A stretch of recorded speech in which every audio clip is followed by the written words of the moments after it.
Hi everyone, thanks for joining us for our very first mystery quilt.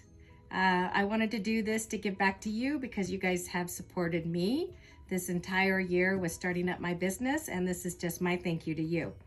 All you need to do is get some background and a layer cake and you're ready to go, other than go and getting the instructions on the blog. I decided to make this YouTube video because several beginners are doing this and they reached out to me and they had never used a layer cake before, so they weren't sure how to cut up the layer cake. So I think I'm just gonna go through the whole cutting process in step 1 and 2, and then I'll continue to do the rest of the steps until we finish. So please feel free to ask any questions at the bottom of this YouTube or on the blog or on our Facebook group, because in order to be eligible for prizes, you have to be showing your progress on the Facebook group. So the first thing I'm gonna talk about is cutting your background fabric. So I think I said in the instructions, don't starch. So if you starch your layer cake, then it's not gonna be the right size when you go to cut your 5-inch squares. You also don't wanna starch your background unless you're never gonna wash your quilt. So my fabric is starched because I'm using it for another project as well. So I know I'm gonna have starched and unstarched, and I'm okay with that. So, because I didn't wanna go get more fabric. So this is my background. And this is my layer cake. It's Harbor Springs by Minnick & Simpson, and I chose this one because I wanted more red, white, and blue quilts in my house. So this is why I chose this one. It does have some black in it, and I didn't want the black in it. And if I didn't use the black, I have to add some more fabrics. So instead of doing that, I just opened up another layer cake and picked out my favorites and put the rest in my Susan Aki file. Hey guys, I just wanted to take a second and explain to you everything I'm going to use during this mystery quilt. I'm using the diagonal seam tape by Cluck Cluck Sew.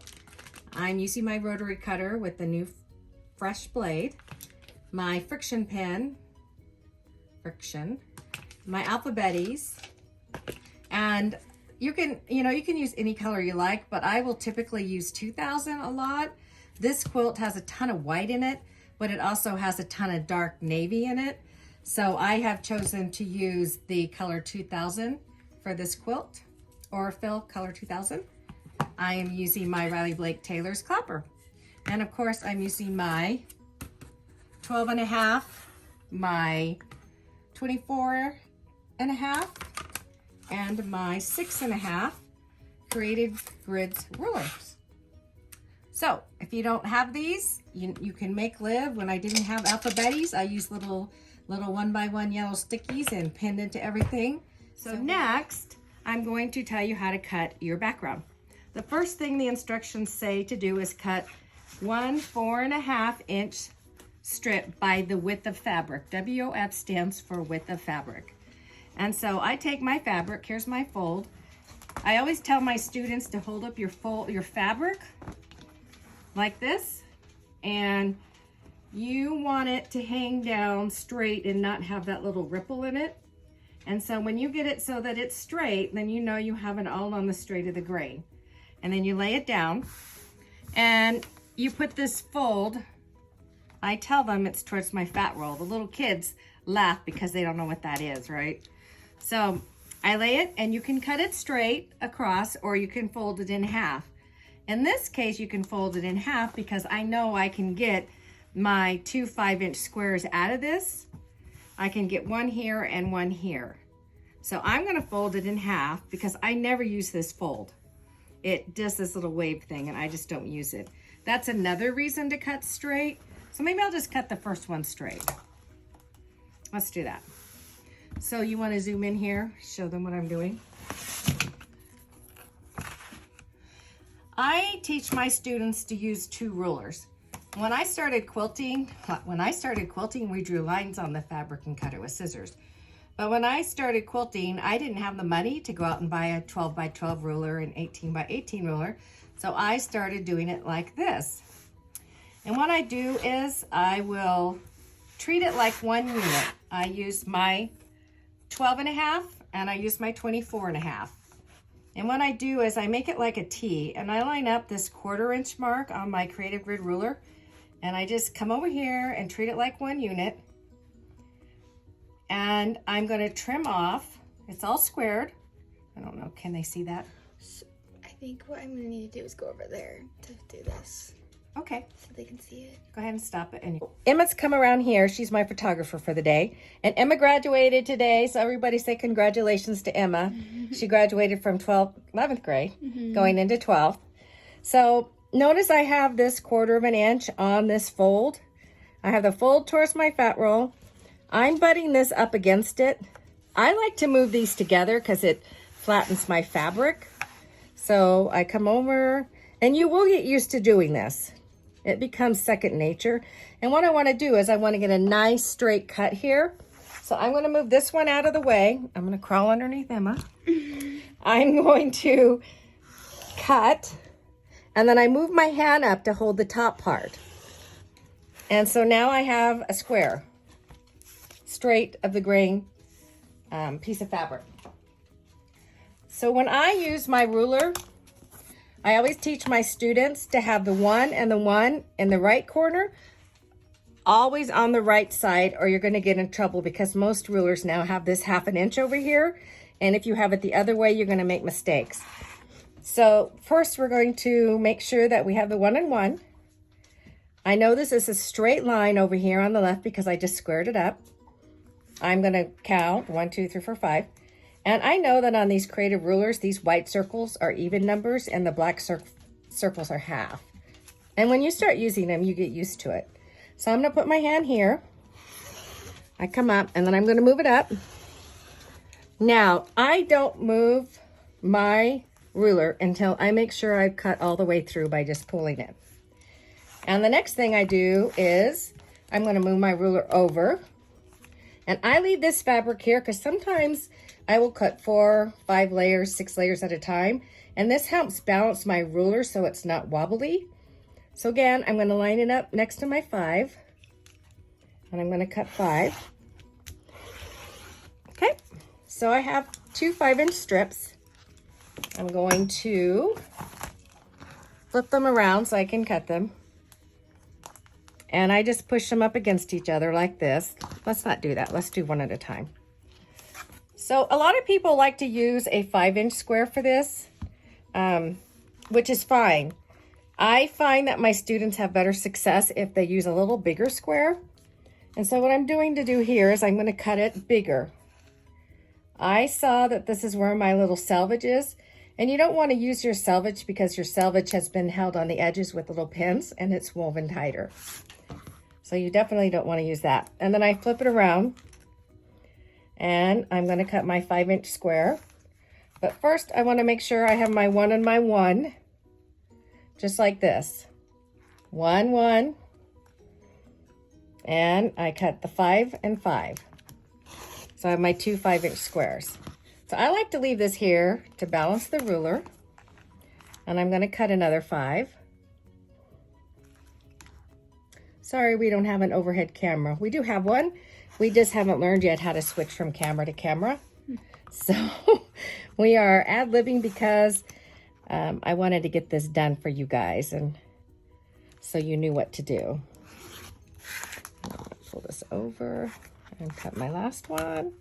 And there's my last 5-inch. So you're going to repeat this same process with your 4.5-inch strips. You're going to cut a 4.5-inch strip, and then you're going to cut your 48-inch squares. So here's mine. Here's my 5-inch. Here's my 4.5-inch squares. Okay, and the next thing I'm going to cut is my little layer cake. So I have chosen 3 squares to use. I have matched up all of my fabric over here. They all are in groupings of what I want. You had to pick 3 colors that were complementary to each other. And I like these colors because they're all blues and reds and they complement each other. And I typically pull colors out of my multicolors so I know that they go good together. So this is going to be my, I think I'll make that my A.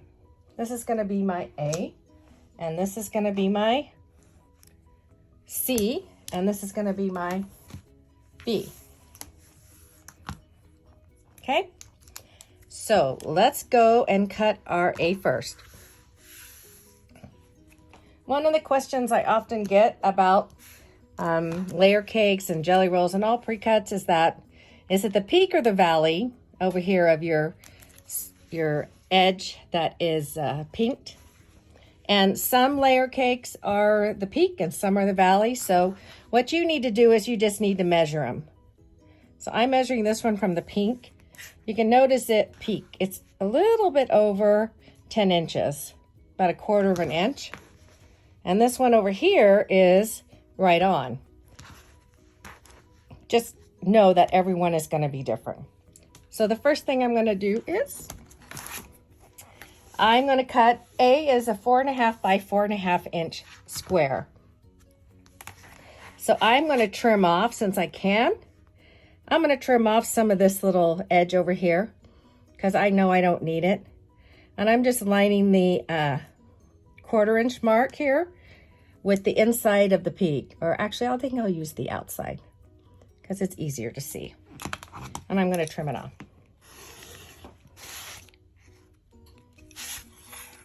Then I have my 1 on my 1, and I'm going to cut. I'm so used to teaching and raising my voice. I hope this isn't too loud for you guys. I'm going to cut a 4.5 inch strip, and I'm going to cut a 4.5 inch strip, and this I can throw away. So now I have these two. They're both 4.5 inches wide. Now I got to cut my square. I put them together, and I'm going to come over here again, and I'm going to cut off that little selvage because I really don't need it. When we do the 5-inch ones, you're going to need it. So I cut that off. I'm going to put my 1 on my 1, and I'm going to come down, and I'm going to do 4.5 inches. I'm going to scoot this over so I can see my line. And we're going to do 4.5 inches again. Okay. And now we have our 4 A's.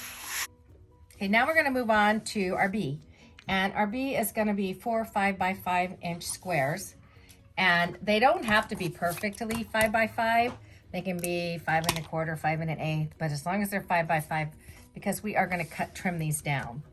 So we know that this is 10 1/4 by 10. So what I do is, I know this one's 10 1/4, so I'm going to come over here. I'm going to put my 5 mark right in the valley, and I'm going to cut 5.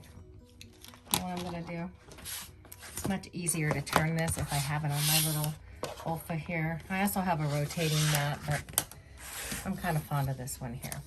So I have my 1 and my 1, and I have my 5 and my 5 lined up.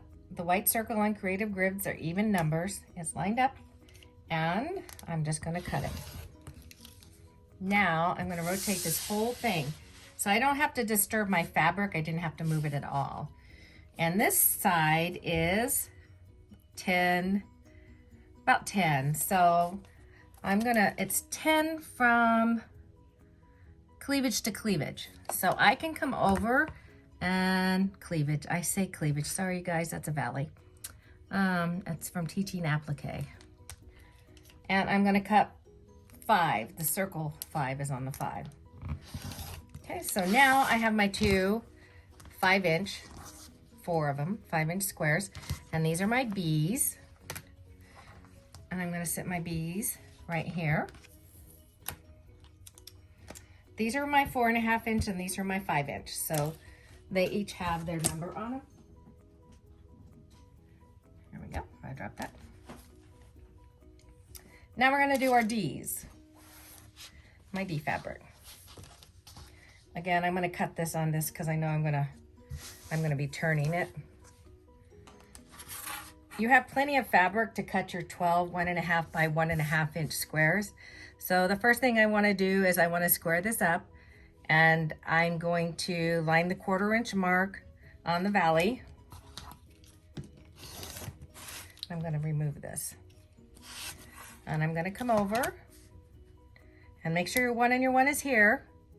And I'm lining up the 1.5 inch all the way down on the edge because I know I have a nice straight edge.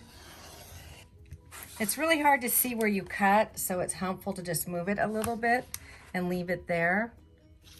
And now I'm lining up again on the 1.5 and the 1.5. I think you can get away with cutting 3 strips. And 1.5. Then I just put this one aside. We might use it at the end, you never know. And, oh, I didn't have to do that. I could have rotated the whole thing. That's okay.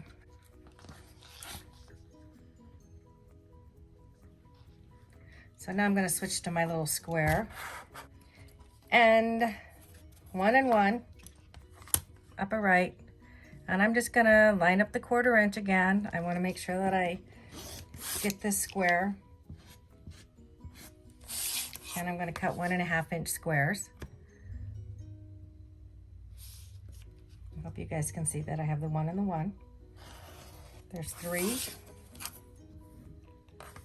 And here is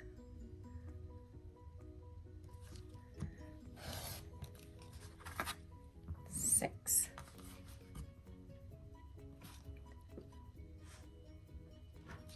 And 9. And 12. And I'm gonna put this over here.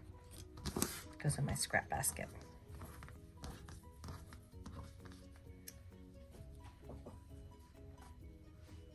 And this is C. So thanks for joining me today for our very first mystery quilt. I had fun with you guys. I hope you enjoyed it too. I look forward to seeing you.